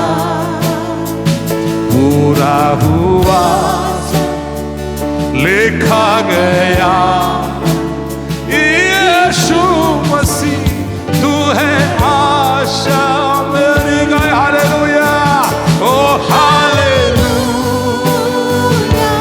प्रभु तेरी स्तुति हो, हालेलुया।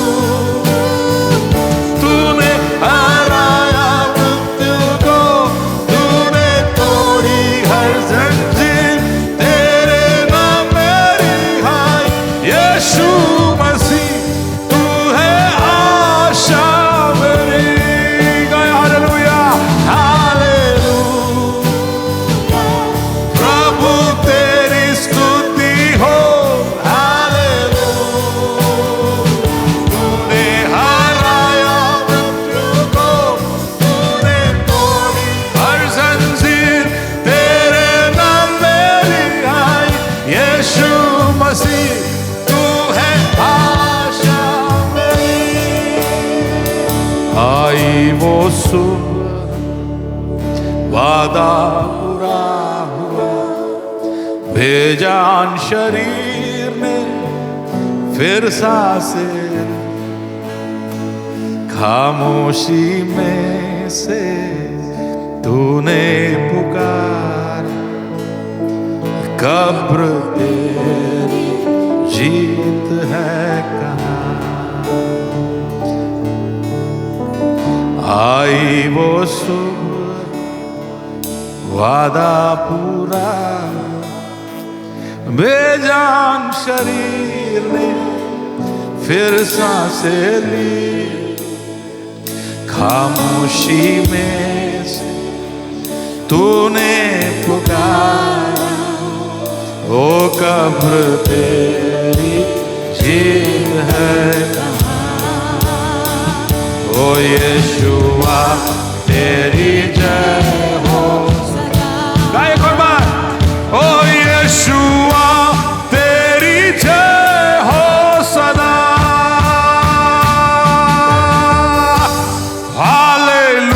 हालेलुया, प्रभु तेरी स्तुति हो। हालेलुया, तूने हराया मृत्यु को, तूने तोड़ी हर जंजीर, तेरे नाम मेरी है यीशु मसीह, तू है आशा मेरी। हालेलुया,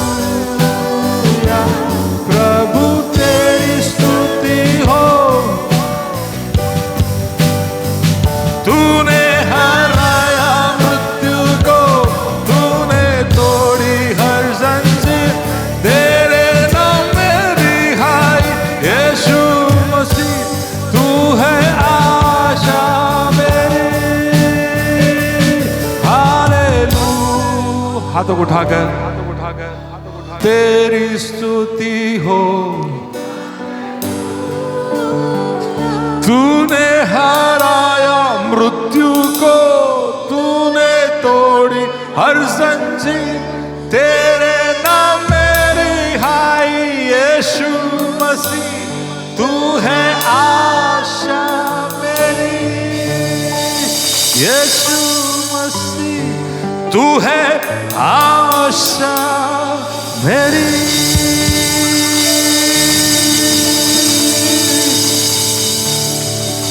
हालेलुया, हालेलुया, प्रभु तुझे धन्यवाद हो,